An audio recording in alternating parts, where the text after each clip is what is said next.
Okay, all rise for the pledge.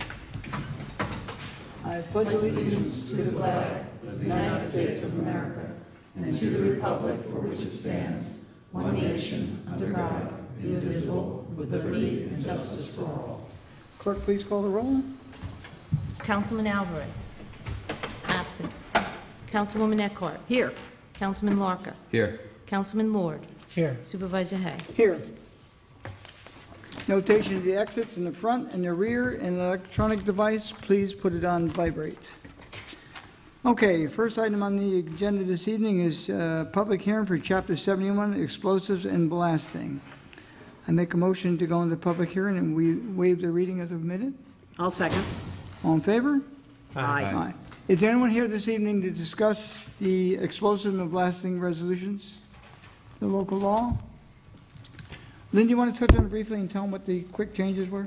Sure. The changes are mostly going to be that we're going to notify those within 1,000 feet of the blast, which is a lot different than it used to be. Thank you.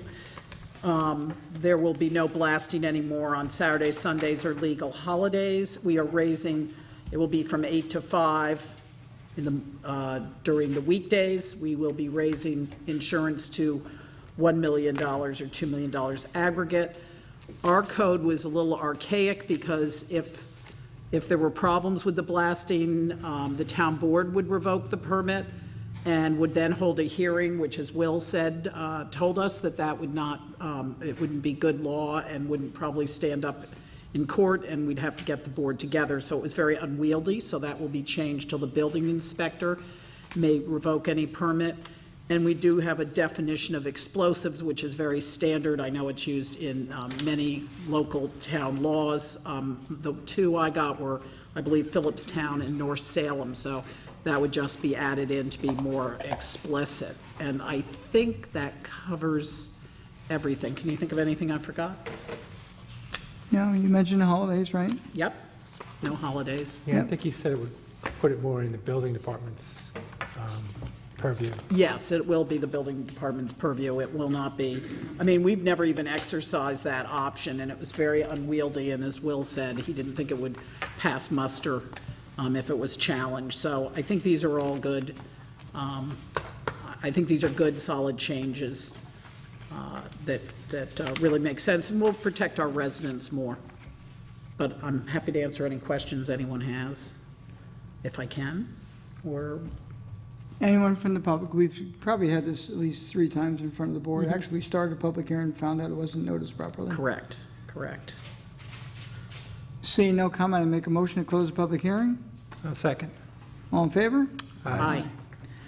Next on the agenda this evening was a presentation for Excellence and Equity Award by New York State Office of Real Property Tax Services, Mr. Stephen Hartnett. Unfortunately, he can't be here. I was asked before I came in, like, didn't that just happen like a couple months ago? Lori, you get so many of these, and the town gets so many of these, we're losing track. So he's not able to be here this evening. He did he provide the copy for you? I have the original. Okay, so we do have it. Like we said in the past, I'm not going to give a bigger office to hang any more plaques, so find space. So just tell them thank you. We appreciate all that you do for the town and working on behalf of the taxpayers. Anyone else? No, thank you, Lori, and I really do think this is keeping us at 100%, and everything is really a service to our residents. It's much easier for them to understand and to grieve when they need to grieve, which we hope is rare, but I think, you know, I really appreciate the work on this. Okay. Okay, I make a motion now to go into the work session. I'll second. All in favor? Aye. First item on the work session tonight is discussion 577 North Main Street. It's a special permit for the public's knowledge. 577 North Main Street is past Kobackers. It's on the left-hand side. It's that big, ugly building. And it's going under some big renovations, and it's looking a lot better. They're spending some good money. And he's here tonight to talk to the town board about a special permit. Town board have provided you with The site plan. site plan for that? Mr., would you get up to the mic there? State your name for the record. We all know you, but the public doesn't.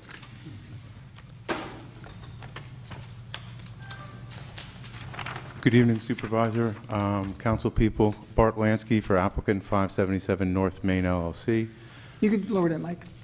Okay, thanks. So we submitted an application for a special use permit for a motor vehicle service station to the planning board, who received the application, reviewed it, found it to be in harmony with the neighborhood, and referred it here. By way of introduction, the property has 3.6 acres and has 3 buildings. Building 1 faces North Main, and we are in the process of beautifying that. Behind Building 1 sits, and Building 1 is from 1947. This was the Hayes Seed Company. Building 2 sits behind that, and Building 3 sits behind that, and that's a Quonset hut, also from 1947. Looks like an airplane hangar, and it's a metal structure originally used by the Seed Company for their distribution. For the past 10 years, I believe, it's been used, part of it has been used by Brewster Taxi, also known as Express Taxi, and they did have other people working in there. At this point in time, it's just them, and they do their maintenance on their fleet there. I believe they have 12 to 14 taxis, and they do general maintenance on those cars, and we're here to legalize that use, and obviously the board has the power to grant that. I provided just an aerial so you can see that we back up to Tenetta Lake and Metro North and kind of their service yard, and so it's one of the few places in Southeast where any noise, we wouldn't really be affecting anybody, and we are taking the extra effort to beautify the property. And so we'd like to make that use legal and make everybody happy with its use. Now, I know you've been in front of the planning board, that's why you're here this evening, and they raised a concern, which was my biggest concern as well, when it became an auto repair shop, so to speak.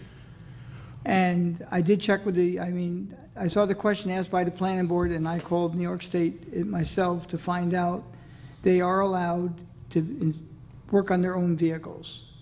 So my concern, which was the planning board concern, and maybe it's the town board's concern, how can you almost guarantee to us that's all they're going to do there, work on taxi cabs on their own volition, not for other taxi cabs within the town and other private cars? How can you say you can guarantee that to us? Well, you can condition the special use permit, and you can say that there'll be no vehicles outside the building being worked on, and that it won't be open to the general public. And what would be the penalty if the person starts to do that?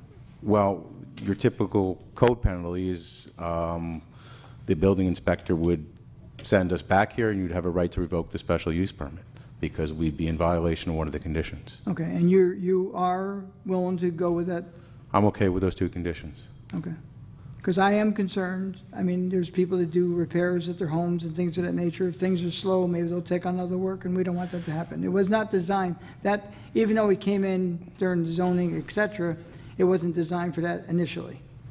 I understand that, and frankly, we're trying to get away from having the general public in there. We're trying to get away from having people changing oil and doing things which are dirtier for the property. So I'm happy to have those conditions there, and I'll be the first line of contact, and I'll be there. So I don't expect any issues. Okay, Lynn? All right, I've learned enough in my 7.5 years on the board that enforcement is a nightmare. And so my concern is not necessarily that Brewster Taxi takes in local people or their friends, but other taxi companies. It would be very hard even for an owner, I think, to enforce, especially if they're under 2 names now. Is there a lift in that Quonset hut? There is. There is a lift, okay. There might be. I can't remember if there's 1 or 2, to tell you the truth. Okay. Yeah, I'd love to come over and take a look at some point if that would be okay with you. I'd be happy to meet you whenever it's convenient. And my other concern, maybe it's too late, but is Tenetta Lake Brook runs close to there? There is a wetland which is 99% off of my property. There's a Right. tiny bit. We had the town's wetland consultant, Mr. Coleman. Right. I walked the property with him. I had the wetland flagged. Right. We submitted maps. And he recommended, as part of our planning board process, to do certain mitigatory things. And we've done those. And we're looking to do best practices. Okay. And I want to thank you for the work you've done, so I don't want to push that aside, because I think it's really been helpful and it's going to look much, much nicer. But I do have these concerns, so I would love to stop. Are you there? I'm there a lot lately. I saw Mr. Ward there on a Sunday. John told me so. I'm there a lot. We're anxious to get the place. There's a lot of deferred maintenance there, which I'm trying to address all at once. Okay. And as I said, and Tony made it clear, there was concern, as you know, on the planning board about this. It was kind of the last thing we need is another repair shop, or what if it expands? So, that's where I stand right now. I really am concerned about enforcement and getting it back to us for a special permit. There have been other properties that have gotten special permits, and then people forget the next round of town board members and doesn't remember, and it's kind of a nightmare. So with that in mind, I will make an effort and stop by, and you can Okay, yeah. show me everything if that works for you. I would be happy to show you around. Great. Thank you. Thank you. And of course, anything we do a special permit, if you ever sell the building, it would go perpetually with the building as long as it's in place. Yeah, it does go with the building. That is part of your code. Right. As long as you're willing to sign this agreement, I might even ask for a little special area where you're going to initial that you've been made aware that if you do this, this is what's going to happen. Just have a quick question. Are all the cars for Express Taxi lettered? I believe the majority of their cars are lettered. I know there are one or two vehicles. I've seen a white Lincoln Navigator, which I think they send to the airport. So I want to say yes, but I don't. My hunch is that there's one or two vehicles which are not lettered. Well, they operate in the village. They do have, the village has a local law that they have to adhere to, do they not? I have never researched that. I don't know. The reason do. The reason I ask is, yeah, so I would think any car that's being worked on there would be lettered, and that would just help with the enforcement perhaps, but. Well, sometimes if they have a vehicle, like he was trying to say, if it's going down to the airports, they don't like to have that on there. They have livery plates which are required, but not necessarily whatever. They might have a plaque that they put on the roof that can be taken off, a magnetic sign on the side. So then it should, at a minimum, have livery plates then? It has to, by Yeah. law. So any car in there? Yeah, I mean, I think it's easier to constrain the public from entering there than to try to constrain what vehicles they have. Maybe one hasn't been lettered yet. I think we've come up with a couple of good conditions, and I understand the board's concerns, and I'm happy to kind of go with those. Despite the fact that I practice law, I practice it narrowly, as almost everyone has to these days. So I have no idea of the TLC rules in New York City, nor what the village rules are specifically, and I don't want to piggyback on them if I don't have to. Well, Westchester has the most restrictive. In other words, going through Westchester County, like you can't go from Putnam down to Westchester Airport without a Westchester sticker. But that's not up to us, up to you. That's up to the TLC in Westchester, and of course, the airport's going to the city. Again, I won't say you drive the beat-up ones around here, but if you have a limo service and you're trying to have a limo service, you got a nice-looking car that's going down there, it may not have the words express, or, we're not advertising for anyone in particular, by the way. And whatever the taxi company is actually identified on the side or on the top. And they currently park there now? What happens now is they're not parking in front of the Quonset hut. There are a couple of taxis which park in the general parking lot up top by North Main, and when a driver comes in, he'll leave his car there, and then he'll take the taxi. And there tends to be 2 or 3 vehicles within the Quonset hut. There tends to be a mechanic there 3 days a week. But I can't promise you that they're going to stay at 12 taxis and it's not going to be 15, Right, or but I can promise you, if we condition it, that they won't work on anything outside, and that everything all work will be contained within the Quonset hut, and it'll only be their own vehicles. It would have to be a common ownership. Right, and we could, I know with this area, it might seem odd, but we could, with a special permit, also limit hours of operation. You have that authority, Right. yes. So, What hours are you looking for? Do you have any specific hours? I mean, do you want to go from like 6 a.m. to 6 p.m. or, I'm fine with 6 a.m. to 6 p.m. oh, I'm too liberal? ain't much. Come on, I was in business once. You gotta make money while the sun shines. I was too. Yeah, but you weren't in taxi business. No, I was. Frankly, Well, that's not true either, because you know what, you have 24-hour service. What happens then? They- Only to repair the vehicles. there's a, I'm there- talking about repair, not I park. think a dispatcher doesn't work there, and that's kind of separate, but we're in one of the few locations where somebody pulling in and driving out, there's no headlight issue, there's no real noise issue. Metro North is there, their service yard, they're there all the time, all different hours. So we're really not impacting anyone. That said, if you want, you have the right to prescribe the hours as you see fit.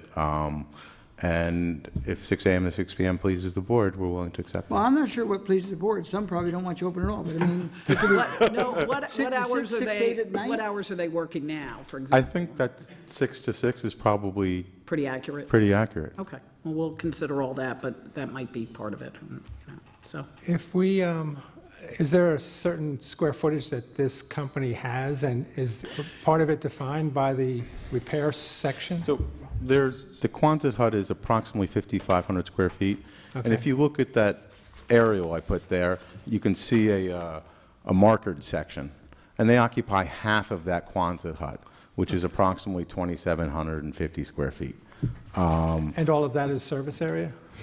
Yeah, it's the Quonset hut it's a metal structure. Right. So, and it has a little bit of spray insulation, but it's certainly not office space. It's workspace. They have one mechanic, and he works 3 or 4 days a week, and he tends to be the only person in there. But that's So- what exists today. But obviously, by the approval, I'd like it so if Express Taxi isn't there, and there's another person who's doing fleet maintenance who has a few vehicles, as long as they stay inside, this is a use which is hard to find a home for. And so I think this property is well suited for it. So you would be possibly coming back for another special permit for another person to come in there with their, another No, fleet? I think the special use permit is not Company specific. company specific. And so Okay. what I was saying is, I'm trying not to circumscribe this because owner is planning on being owner for a long time, and But this is, you only want it for the specific, a specific Cub. In other words, right now you have Brewster Taxi, Tony's Taxis, Lynn's Taxi.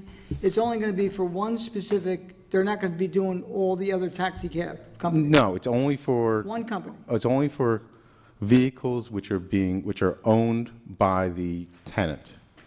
Okay? So Whichever under vehicle. common ownership. That I have no issue with. We're not looking to have the general public in there. But what I was saying was that if Brewster Taxi disappears and there's another taxi company who wants to do the XYZ same comes thing. in. XYZ comes in. But XYZ and Brewster Taxi would not cohabitate and fix the vehicles. Correct. Okay. But we could define the space should be limited to half the Quonset hut. Yes. And that could be a condition of the special permit, not to have other fleets or other similar uses or similar owners there having another, I guess, vehicle maintenance. I wouldn't want the whole Quonset hut to become a vehicle maintenance if it's not what it is now. It's not what it is now. So what are you saying then? What, you said, was it 20s? How many? 2,750 feet, or what's the existing space for this tenant? How much? 2,200. 2,750. 27. Oh, I thought you Oh, said. right, right, right. Okay. Sorry. 55. Yeah. Okay, so it could, would it be And realistic? someone's going to have to go in there with a ruler, so that's where you go back to. Would it be So- realistic to find out the number of cars presently serviced? Well, I asked the gentleman. Okay. And I believe that their fleet of cars is around 12 to 14. My visual inspection suggests that there's one guy there 3 days a week. He tends to be working on, have one or two or three cars in there at a time. And he's doing general maintenance, brakes and tires and things like that. He's not a auto body guy. He's not someone replacing engines. It's just fluids and what have you. Outside storage, how many spaces are you being allowed there for outside storage? For That's a separate application. So outside No, but storage, I'd like to know, what is that number? I mean, if you're successful and you got 12 cabs now and business gets, another cab company goes out and they go from 12 to 16 vehicles, we don't want to limit you to 12. well, so your question sort of jumps into the larger zoning pool, right? And so now we're talking about the fact that I have 33,000 square feet and that I have all these different uses and what are my parking requirements for those uses and do I have enough parking? I think the application before you really is special use permit for a motor vehicle service station. And the application, we're suggesting these conditions, which nobody's working on cars outside. But the general parking, that involves the whole site and is kind of a more complex question. It may be complex, but I would just like an answer. In other words, Okay. if you have a taxi cab company, Yes. I mean, you go by any of these repair shops in the town, okay? There's a lot of vehicles sitting outside waiting to go in to be fixed, okay? So, when you have a lease with this person, they have a lease for the 2,700 square feet, do you assign them a certain amount of spaces for outside, or is it they can take up all of them? Frankly, this owner inherited this use. Right now, we're currently having a verbal lease and was waiting for the approvals here before we entered into a formal lease. I would likely put a map there and show that he can only use a certain area, and I'm expecting it's the area just outside the Quonset hut, which would have around 8 or 10 parking spots. He's never had more than a couple cars inside at a time he's working on.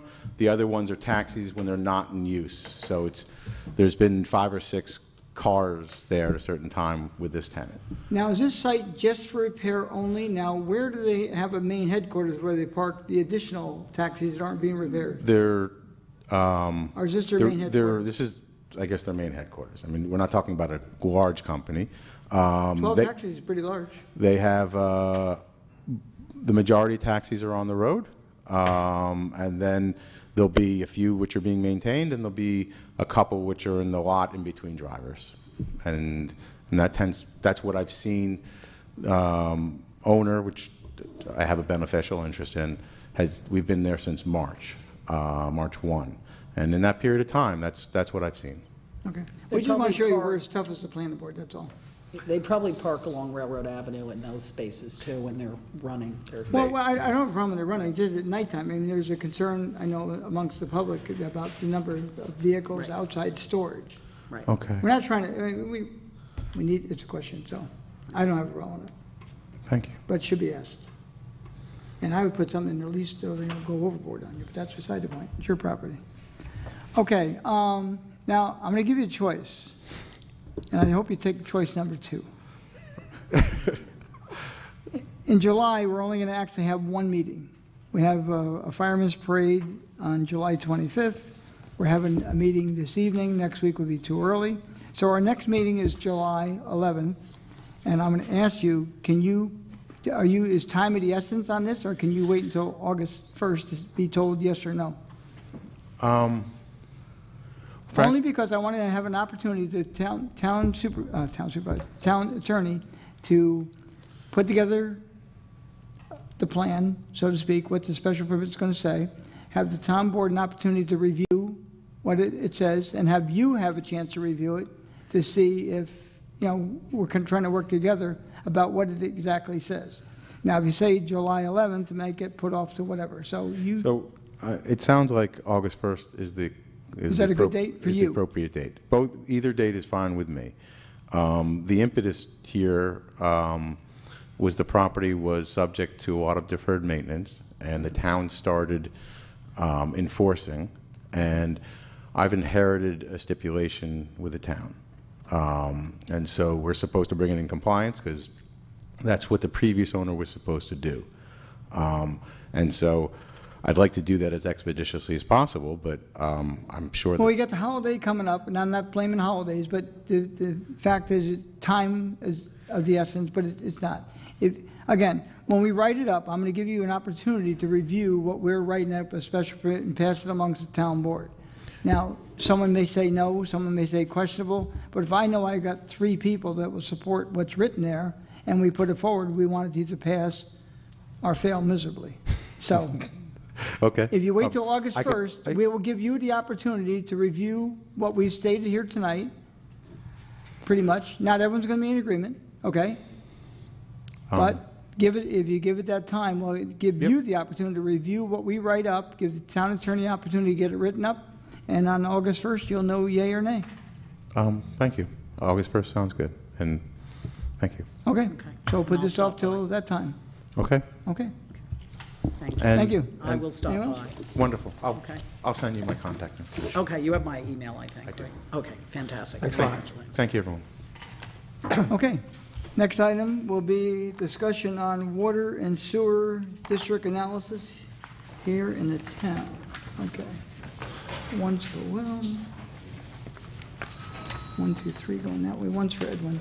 Mark one up for Edwin. Okay.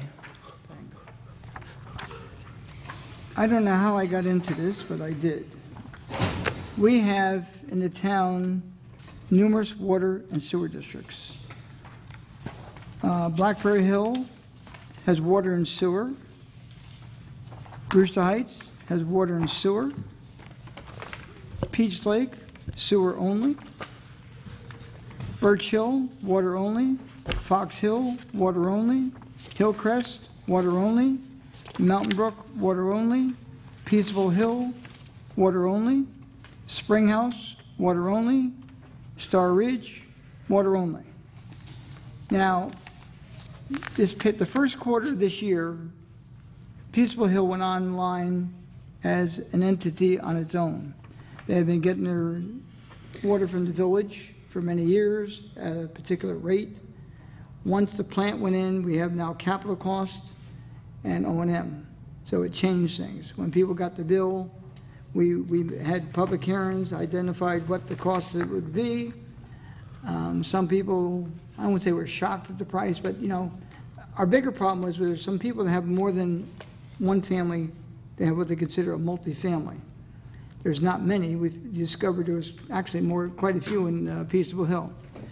Now, what we uncovered by doing that, we found people that are being charged different rates, and we couldn't identify the reason why.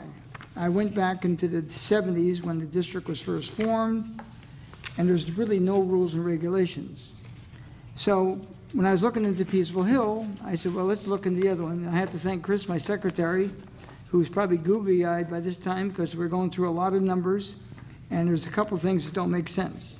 So what I'm going to tell you tonight is I'm just going to point out some discrepancies, and I believe what we're going to have to do as a town board is we're going to have to identify in each district what the rule and regulations are. Now, let me use Peaceful Hill as the main example to start and tell you why. In Peaceful Hill, we found properties that were vacant, that are actually, all the properties in Peaceful Hill pretty much are in the water district per se. But there were 2 that have wells that weren't even in the district according to our records. We identified who they are. We have people that have wells that are being charged like kind of a capital cost from the old days, not even the new days. And it was kind of should I call it a mess? I'll call it a mess. So at any rate, I think what we're going to have to determine, if someone like Peaceful Hill, if there's a vacant piece of property and a person comes in the future, what do they pay toward the capital cost? So anyone there now, it's a 20-year note that gets paid off. Everyone's charged a certain amount of money each month. Now, if a person comes in 5 years from now and they want to go into the system, they should be paying something toward what the cost was. It's a $3.5 million, actually $3.6 million plant. We have to make a determination. Now, right now, I did not find in any of the districts identifying how the charges originated. They did a good job, don't get me wrong, but there's a couple of people and properties that slipped through the cracks. So, in Peaceful Hill, we have a property, has no well, it's vacant property, but they're being charged $695 a month. Another property is being charged, same similar type property, is being charged $1389 a month. Two properties that have wells, or are not even identified in the district, who pay nothing. Another person with a well is paying $2778. So we have $1389, $2778. Now, this is not going to make or break anybody. But I'm going to tell you right now, if a person's in the district and they have a well, they're saying, why would I be paying toward the district? And because at some point in time, their well could go dry, they could have a problem with their well, and they're in the district. And they can hook up at any point in time. So, why the average person is paying $395 a quarter to be in the district, these people are not using the well or their vacant land, and they're paying a small amount, which I don't have a problem with the number, but they got to be consistent. So why is one person paying $1389? Why is one person paying $2778? And why is someone else paying nothing? So what we have to determine is, what's the number going to be? We found 3 properties that were directly on village water. The first house on the left going up Peaceful Hill after the bridge, and the 2 homes on Riverside Drive, they were paying $99.96 to the village. The other people in Peaceful Hill had a fixed rate, so to speak. Now, when the first bills went out, everyone was charged the normal, I think it was $195 before, but now it's $395. Those 3 were charged the old rate. So they're in the district now. Now, even though they were in the district before, they're not in the district because somehow they got water directly from the village. It's kind of convoluted. I can't explain it, can't find the records. So, but they are in the district, and they're part of the district now. So what I'm going to do is to come up with some kind of a number. The $395 is what the quarterly charge is. So those 3 homes are not going to be happy campers because they're going to come in now, and they're going to be going up about $300 a month. But they were getting a break for many, many years. You got a question on that? I do. Have you spoken to Will about this? Kind of. Okay, because I thought that once a new system is put in, that everyone in the district was required to pay the capital cost. That's why we're doing this. Right, but okay, so, but proposed on some of these is 0. What? Or $25, or, I mean, a real modest fee, right? Well, again, that's what we have to discuss. Right. If a property is vacant, right now, they're being charged nothing. Right. So now at $695, is it 0 or is it $25? And it may not be 25. We have to come up with some kind of a plan. Right. And whatever it is, we have to make it consistent with all the water districts in the town. Yes. If it's vacant, it's still owned by someone, right? Yes, they do. And vacant land. That person should be contributing to the capital cost because they're going to, when they sell it or if they do occupy it, they will have benefited from people paying into that while they didn't. And that's why we're doing this. So I don't think 0 should be. But you know what? Okay, fine. I put 0 there because we don't know what the number is. Thank you. It could be 0, it could be 25, it could be 1,000. Good. But we have to come up with something and be consistent. Now, each district in the town have different rates. The most expensive one, of course, is Springhouse. I think, I don't know who's the second most expensive. I don't have it by second most expensive. But there's all varying rates with this. Right. So this is just round 1 to let you know this is coming down the pike. This is great. I'm going to work with Will. This took, we didn't do work on it full time, but we've been doing this for 3 months. And even today, we found 2 that we didn't have before, and it gets very confusing. Now, with Peach Lake, with the sewer district down there, they go by bedrooms, okay? And others don't. So everyone has their own rate. So I'll make this better for next time. This is just the first shot across the bow. And we're not going to make the second quarter billing. The second thing, too, was about the number of homes that have additional units and what they're paying. We found out everyone was being charged a second unit. So if one unit was $395, if you had an accessory apartment, you were also being charged a second $395. But what we found is when they were paying the second charge, they were not being given the credit for the 5,000 gallons of water. So those people experience a $50 savings in their bills the next time. And I'll talk to, they're gonna go out, but they should be getting the credit which they weren't getting. So it was, I won't say it's a mess, but it was a lot of work. We went, and when we did one, we ended up going to all the other ones. So I'm gonna come back to you, probably maybe next time. We'll have a better idea, and then we, the board, will have to determine how do we do it. I'm gonna tell you what the capital cost will be. Now, something like Peaceful Hill and Springhouse, who are new, I mean, to pay $3.6 million for water systems, a lot of money. And if it's a vacant property, there's got to be a fairness to it, and we got to be consistent. But again, the bottom line, how much they pay per month will vary, because Peaceful Hill has, I forgot how many units, quite a few. So, I'd say 144, 100. 154. Yeah, because that's Counting is because it's 140. double, but the units themselves are 144 if you count the two families. Right. So I'm going to come back to you with numbers, but I'm just telling you now, we have to do something to have a consistent plan for each district. So if someone moves in, moves out, now from time to time, at one point in time, Blackbird Hill took on 6 units in that other development at that time, it was court ordered. So if they come on in the future, what will they pay? So if you pay nothing now, do they pay $10,000 for hookup in a well? So let's say a person on Peaceful Hill has a well now, and the well goes dry, and they want to hook up to the system. They're entitled to because they're in the system. So they come in for nothing? That wouldn't be right. Everyone else is paying, $395. Yeah. So what do they pay? Is it going to be fair? We have to have something, got to be consistent, it's got to be in writing, so generations from now, when they say, well, how did they do this? They can go to this town board and say, look at those fools, what they did. They made it so it works. But no one's going to be happy with whatever we do. I'd be happy to lend my Excel skills to this project if you'd like. So, Excel. oh, do you think this is bad? No. No. Okay. Tony, thank you, and thank Chris for doing this. Yeah, thank you. It's really a lot of work.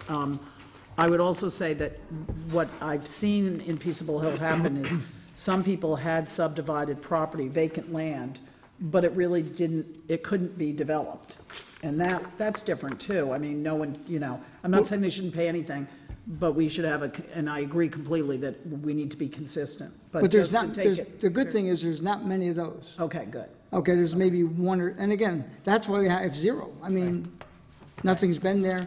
Again, whatever we do, again, the only thing that will change between any of the district is the amount that they pay, because there's a certain amount of people contributing. I think up where you are, there's 54 units? 54, Peaceful Hill is 100. It says 144, but there's actually 152 counting the 2 families.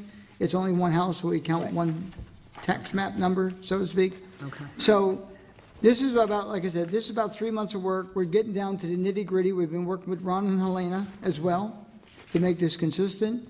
So I think by the next time we put it forward, and then we have to discuss as a board what we do. Now, the one that I thought was really nuts is Brewster Heights. Now, I lived in Brewster Heights since it was way back when it first came in Brewster in 1957. And down along Putnam Avenue, there are 1, 2, 3, 4, 5, 6, 7, 8. Well, there's 8 properties that are in the sewer district, and they pay $11.80 a quarter. It's not a lot of money, but I'm going to tell you right now, I don't ever see them going into the district. And I want to find out how and why they made these properties in a district. Now, the water district and the sewer district in Brewster Heights are different. And I'm trying to find out through the records, and I can't find how they determined why there was a water district and the sewer lines are different. Didn't make sense to me. So they're not connected to the sewer district? No, Does this have anything to do when Metro North went into the district? nah. No? No, this, no, no, 'Cause this that was, was, I this was done, remember, this was done when they drew up the district for Brewster Heights, these properties. Now, look, I'm just one of fairness. It's all Putnam Avenue, yeah. Yeah, I don't, so when you're around Putnam Avenue, if you're coming down from Beechers or on the right-hand side, Yeah. almost all the homes on that right-hand side, including Migan Screw Products, all those businesses are in the sewer district, but they're not hooked up to the sewer. I don't see them ever getting hooked up to the sewer. And they're paying? Yeah, but that's the way it works. If you're in the district, Right. they charge. That's something we have to determine how we do it. But what happens here, we have one just recently where we allowed a person to go into the Blackberry Sewer District. Now, when he came in, he was charged a certain amount of money to enter into the district. Now, personally, I think it was a very low number, okay? Because the other people have been paying on it for 20 and 30 years, and when he came in, now he thinks it's a lot of money, because overall, what he has to pay to do the groundwork and the laying of the pipes and things of that nature. But we have to be consistent. We have to have something in writing, so when a person comes in, they'll have an idea. And again, should you take someone out? That's going to be a decision to make. I would lean toward taking them out and putting them in if they have to go back in sometime in the future. But they're in the district. They're paying from now until forever. These people have probably been paying for well over 20 years. But, so, it's going to take a little more work. And again, we can't find anything to point us in the direction. And what happens down in Peach Lake, by the way, there's a lot of renovation of those homes. A lot of people are now, since they have sewers and they're not affecting the lake, they're going from 2-bedroom to 3-bedroom or 3-bedroom to 4-bedroom. And those have changed, but our records have not kept up with those changes. Right. So when we do this, we'll also pass a resolution asking the building department and everything, the assessor, everyone, if you get any kind of a change to any of the districts, that they have to notify the accounting department so those changes could be made. Because we're finding things that should have been changed, a while back, and it didn't happen. So we're just out to correct the system. So next time, I'll be a little more exact. I mean, this is you couldn't believe, I feel bad for Helena. She can't get any work done because I keep going back to her every 5 minutes. That's a lot of work. Is Levon helping you with this? Well, Levon gave us the numbers. But Levon inherited the numbers. No one knows where the numbers came from. I mean, they have the number of parcels. I said, they don't know. There are a certain amount of parcels. Right. But some parcels are counted once, some are counted twice. It's got a 2-family, some drop off. And again, you can see by here, some people are in the district and don't pay, and some people with wells do pay. Everyone's got to be treated equally. Yeah. And whatever we do, no one's going to be happy. So until the next time, which will be the next meeting, we'll come forward and do it a little more. And definitely before the third quarter billing, we have to have something in place for the future. Good enough? Thank you. Okay. Let's go to the regular meeting.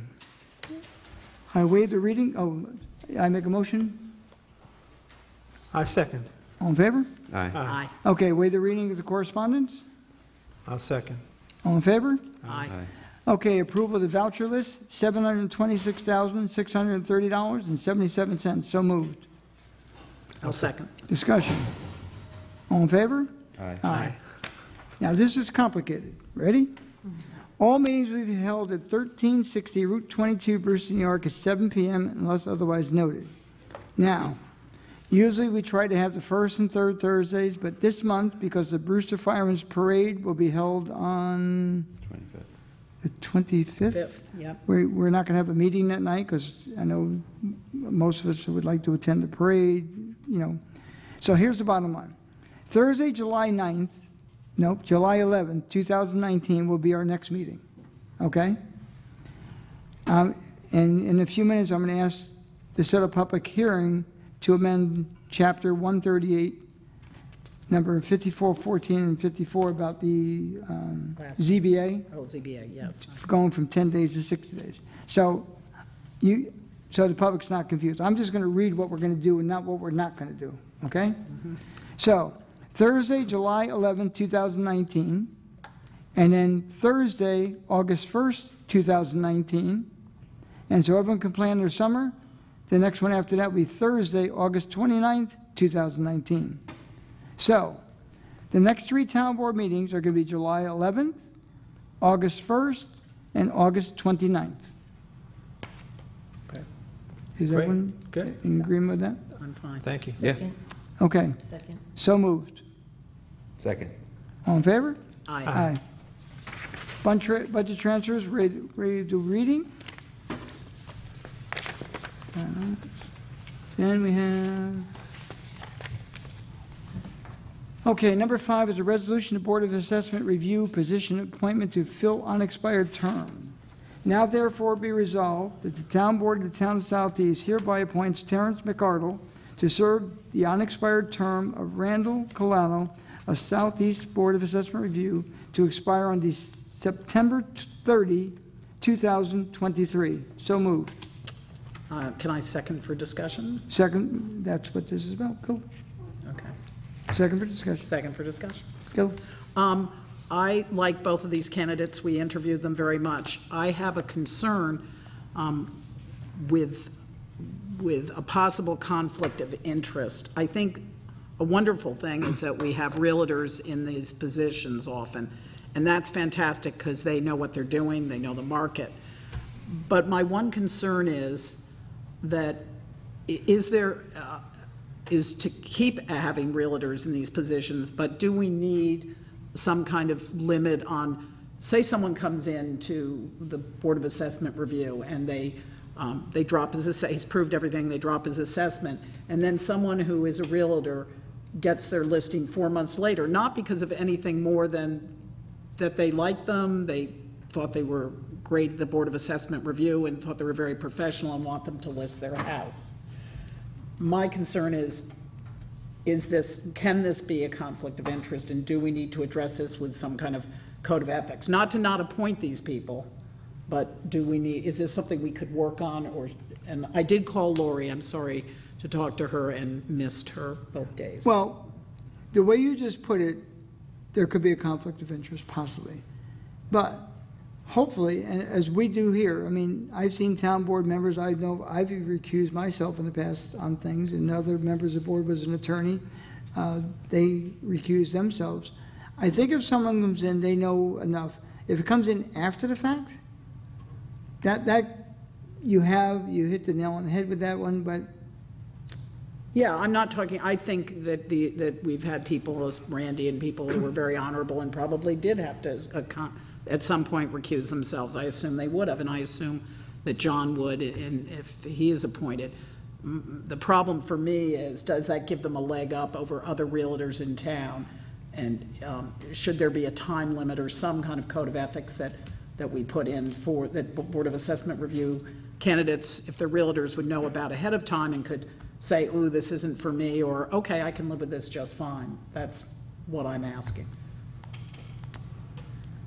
well, it's kind of a good question. I don't know really how to answer it. I think most people would know if they have a conflict of interest prior to, but after the fact, if they've been appointed to the Board of Assessment Review, they're a local realtor and they go to list their property, they like what they have to offer.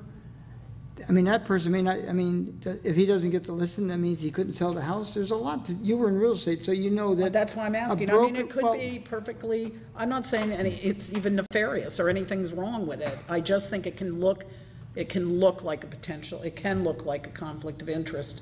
Well, if people who know the town or are realtors, or, I mean, I think it could be a potential conflict of interest. if that person have the took the appearance. listing, I could see your point, but if they go into the real estate firm and he happens to be a real estate broker type thing and, you know, possible sale, I don't have a problem. I think the person would know enough to recuse himself after the fact.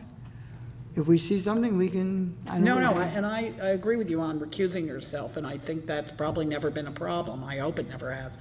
But I'm saying in future, if someone gets business that way because they were on the Board of Assessment Review. Okay, so That's you what- want to work on something for the future? Maybe the other board members don't feel this way, and that's fine. We can let it go. I just have I think we should take it before we do it, if you don't mind. We'll take the matter at hand tonight and, you know, vote accordingly.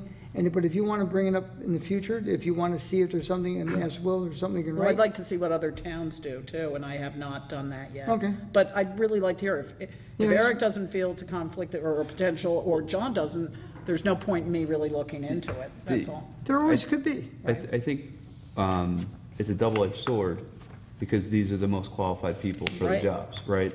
And their expertise, especially in the town, really would be valuable in determining the property values.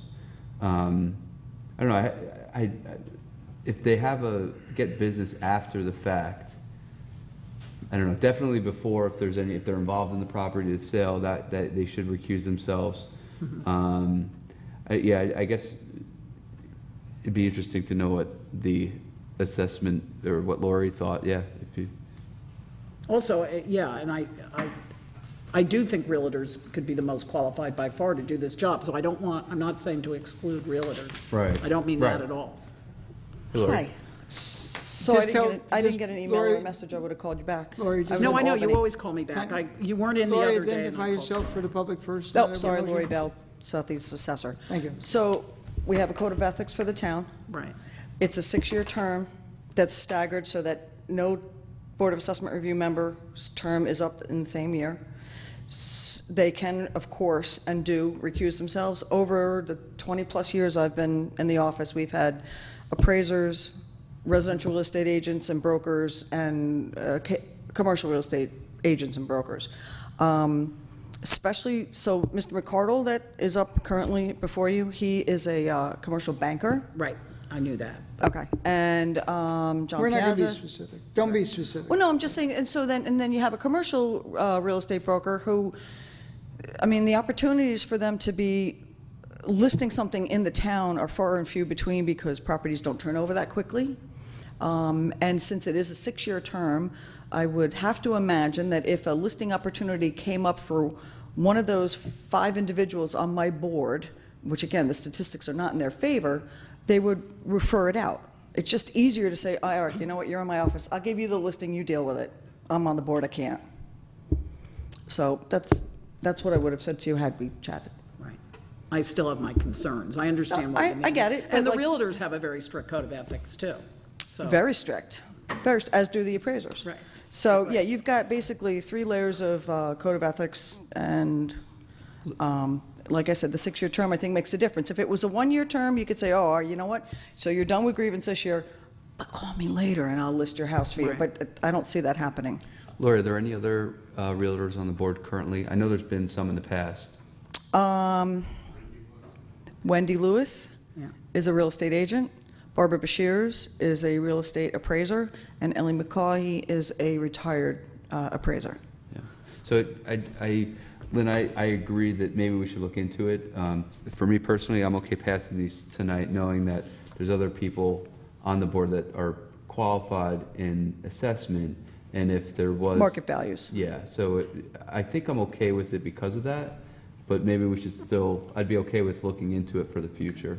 And if I could, just as a frame of reference, and I don't know that this is going to sway you either way, just a history of the other town grievance board members that I've had. I've had a commercial real estate agent in the past. I've had other real estate agents, part-time assessors in other towns, other real estate appraisers. So I think the town has been very fortunate in the quality of people that have come forward to serve on that board, which is a very small period of time in any given year, and it's not like a planning board or a zoning board where they meet, you know, like every month or twice a month or anything like that.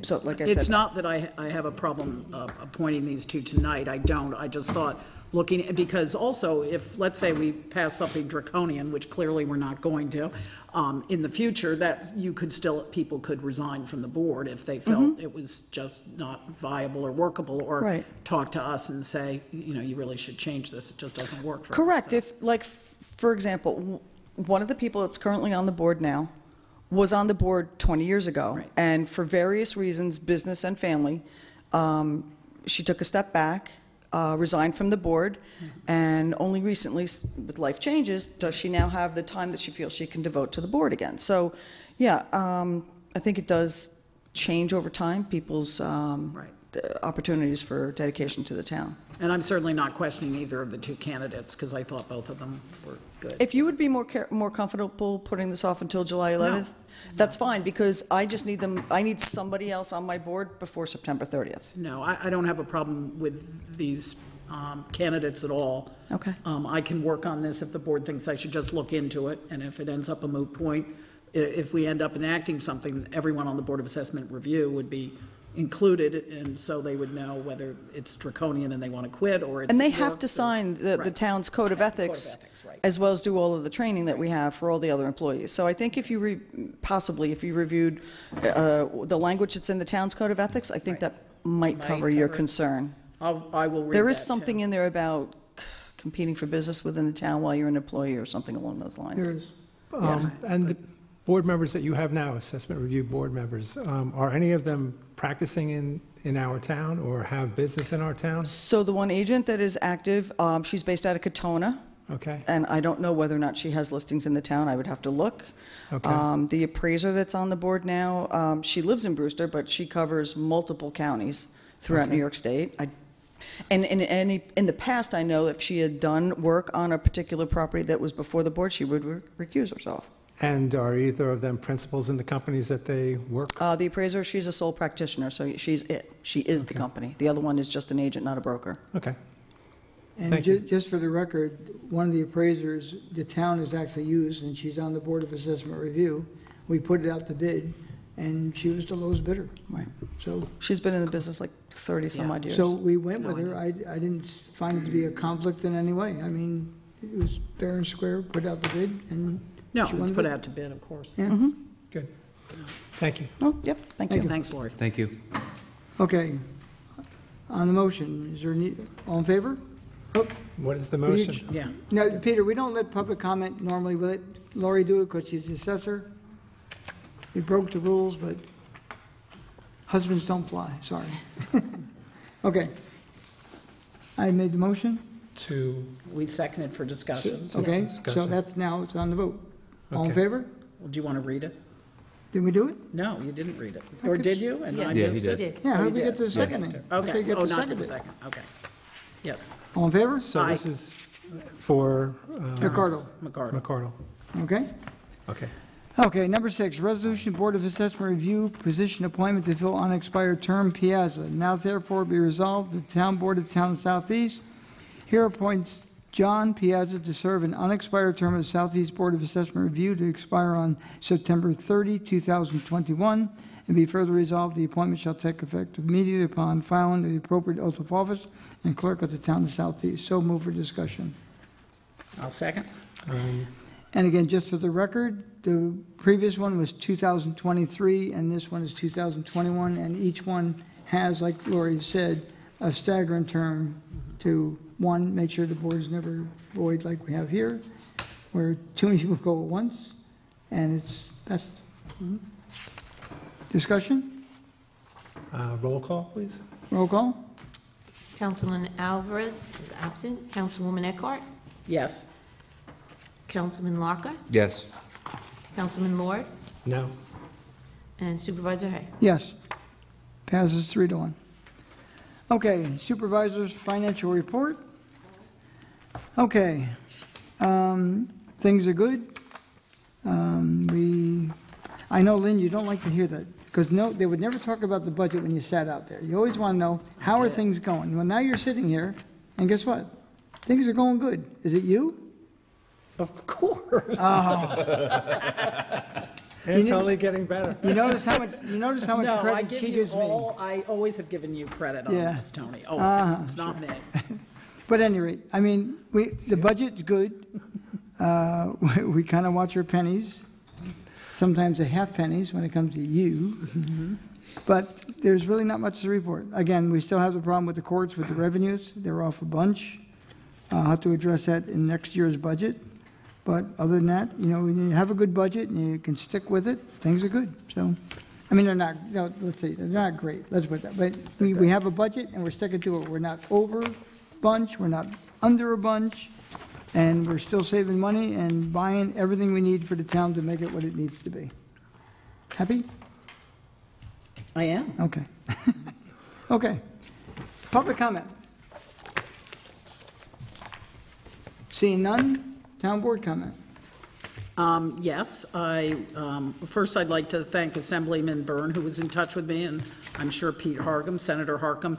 The Extreme Winter Recovery Act was put back into the New York State budget, which will give us $29,961 or somewhere in that range will be restored for the town of Southeast, so that is good news. I'm not sure if that was last year's rate. I'm not sure what this will be this year, but it's money that hopefully I know we can use. So also today, I went to a NYSEG meeting.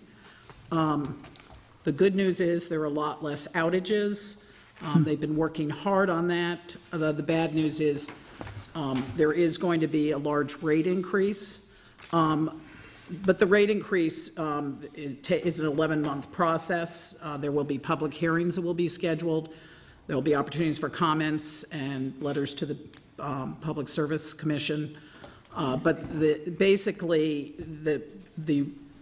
what I have in writing, although I was told it would be higher, is your bill will be going up 13.5% if you're in NYSEG territory, which I believe we all are. So if it said the average bill for customers using 600 kilowatt hours, and I was like, really, you have to give that to me in English. And they couldn't, but they said that's around a $60+ bill a month is their average, which surprised me. I would think it would be higher, would go up $10.20. They were talking about a 20% increase as well. Gas will go up, but that will be a much lower,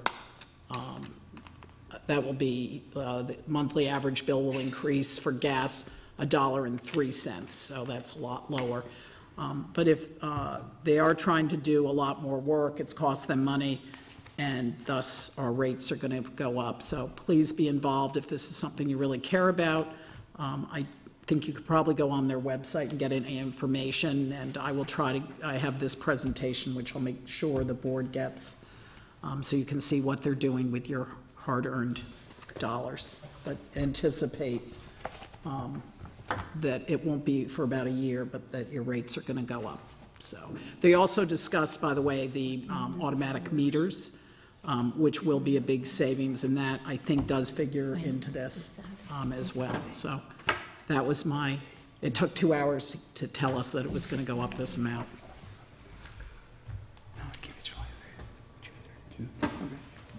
Okay? It's not okay, but that's what's going to happen, so. I like it when you give the bad news. Yeah, I know. I'm going to get blamed for this, but.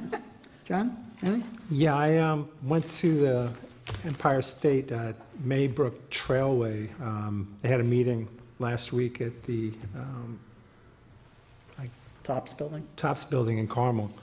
And the Maybrook Trail will be connecting the old New Haven tracks from the town park all the way up to Hopewell. It's about 23 miles. And they're looking to have it completed by March of '21. The section from the Tenetta Lake Park up to 164, that's expected to be finished by next March. So it looks like we're going to be having some recreation activities for hiking and bike riding along the Great Swamp. So it's pretty exciting. The section from Putnam Avenue over to the Maybrook Trail over by Kobackers, that has run into some issues. They have some large bridge spans to go over the Metro-North tracks, but in order to put those spans in, they need to have footings that go down 75 feet. And it's wetlands there, and the contractor does not have the equipment that can go that deep. They're afraid that any machinery that they put in will sink into the ground. It needs to be that heavy. So they're looking at different engineering to put in micro piles, which will be more footprints, and they are hopeful that that's not going to cost as much as they were going to expend for the 75-foot deep footings. They need to get this done, I think, in 18 months in order to get the money, get the funding. But Putnam County Planning is taking care of this part, and John Pillner at Putnam County Planning let us know this. So good news as far as going north on the old New Haven line, but can't get over the co-backers yet, so that's disappointing. But, thanks. Eric? I have no comment. Okay, just briefly, Eric, Edwin's not here this evening. He puts a lot of effort into the fireworks, which will be happening this coming Saturday. The rain date's the following Saturday, this Saturday. Sunday? It's the 30th. June, is that June 30th? Yes, Sunday. Yes. Okay, Sunday. Sunday. Is it the following Sunday is the rain date then? I don't know when the rain No. is. No. Maybe we should make a public announcement. Anyway, let's hope it doesn't rain.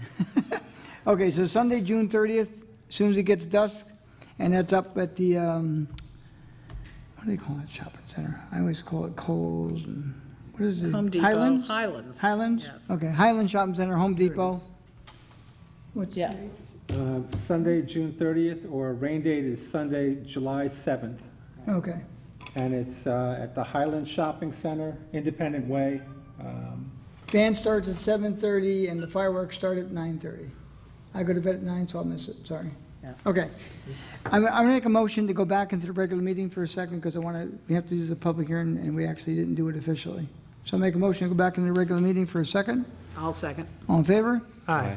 Okay, on set a public hearing to amend Chapter 138 and 54 time limits of the ZBA, and we'll set that for July 11th. I'll second. All in favor? Aye. With that, make a motion to close. I'll second. All in favor? Aye. Thank you all for coming, and have a good holiday.